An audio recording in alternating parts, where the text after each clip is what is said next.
ការខ្ញុំរៀនគូថ្នាក់ទី10ដំបូងគឺខ្ញុំបានរៀនគូគណិតច្រើនមែនទែនរៀនដល់ថ្នាក់គ្មានពេលហូបបាយទៅទៀតសំណួរហ្វូថារៀនច្រើនអញ្ចឹងមានពេលឲ្យខ្លួនឯងបានស្រាវជ្រាវបន្ថែមឬអត់ចម្លើយនោះគឺអូខេសួស្តីអ្នកទាំងអស់គ្នាខ្ញុំវាសនារាល់ថ្ងៃគឺជា graphic design ម្នាក់ហើយក៏ជានិស្សិតរៀនឆ្នាំទី3ផងដែរការអេពីសូតមុនខ្ញុំបានចែករំលែកនៅបទពិសោធន៍របស់ខ្ញុំខ្លះៗតាក់ទងក្នុងការរៀនគណិតវិទ្យា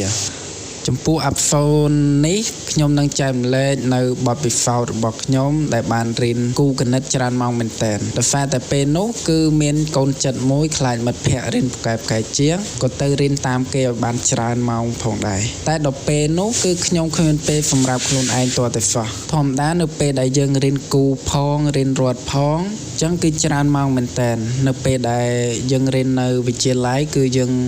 រៀនរត់គឺយើងដឹងស្រាប់ហើយចូលម៉ោង7ចេញ11ហើយចូលម៉ោង2ចេញម៉ោង4អញ្ចឹងចន្លោះម៉ោង2ហ្នឹងគឺខ្ញុំរៀនគូគណិតរូបគីមីអីចឹងទៅហើយល្ងាចក៏ខ្ញុំរៀនទៀតដែរអញ្ចឹងមិនន័យថាយើងអត់សូវមានពេលឲ្យខ្លួនឯងស្រាវជ្រាវបន្ថែមទៀតតទៅសោះនៅពេលដែលយើងរៀនគូច្រើនម៉ោងអញ្ចឹងនៅពេលដែលយើងមកដល់ផ្ទះគឺយើងអស់កម្លាំងនៅពេលដែលយើងអស់កម្លាំងយើងញ៉ាំបាយយើងងូតទឹកអីហើយគឺសម្រាកតែម្ដងអញ្ចឹងទម្លាប់នេះគឺខ្ញុំបានធ្វើជា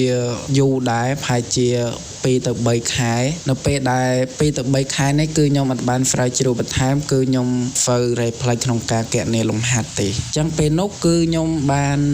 ឈប់រៀនគូគណិតខ្លះដើម្បីយកម៉ោងសម្រាកក៏ដូចជាស្រាវជ្រាវខ្លួនឯងបន្ថែមដោយឡែកនៅក្នុងរយៈពេល3ទៅ4ខែបន្ទាប់គឺខ្ញុំបានស្រាវជ្រាវក៏ដូចជារៀនខ្លួនឯងបានច្រើនខ្ញុំក៏បានអភិវឌ្ឍខ្លួនឯងបានល្អជាងមុនដោយសារតែខ្ញុំបានផ្ដោតលើការស្រាវជ្រាវបន្ថែមរបស់ខ្ញុំជាច្រើនដូចជាការធ្វើលំហាត់ប្រតិបត្តិធ្វើលំហាត់ស្រាវជ្រាវទៅតាមសភៅរបស់លោកគ្រូអ្នកគ្រូដែលនិពន្ធជាច្រើនផងដែរអញ្ចឹងនៅវីដេអូនេះគឺខ្ញុំលើកទឹកចិត្តឲ្យអ្នកទាំងអស់គ្នាស្រាវជ្រាវឲ្យបានច្រើនបន្ថែមទៀតដោយសារតែធម្មតានៅពេលដែលយើងរៀនគូគឺលោកគ្រូអ្នកគ្រូគឺគាត់បានបង្ហាញផ្លូវឲ្យយើងដឹងថាលំហាត់នេះគឺយើងគណនាបែបចេះលំហាត់ជិះមានគន្លឹះបែបចេះចឹងទៅអញ្ចឹងនៅពេលដែលយើងមកដល់ផ្ទះបើយើងមិនស្រាវជ្រាវបន្ថែមទេគឺទោះយើងខ្លាំងប៉ុណ្ណាក៏ដោយក៏យើងអាចនឹងធ្វើលំហាត់ក៏ដូចជាកន្លឹះអត់បានល្អផងដែរអូខេអញ្ចឹងអេពីសូតទី3នេះគឺមានតែប៉ុណ្្នឹងទេ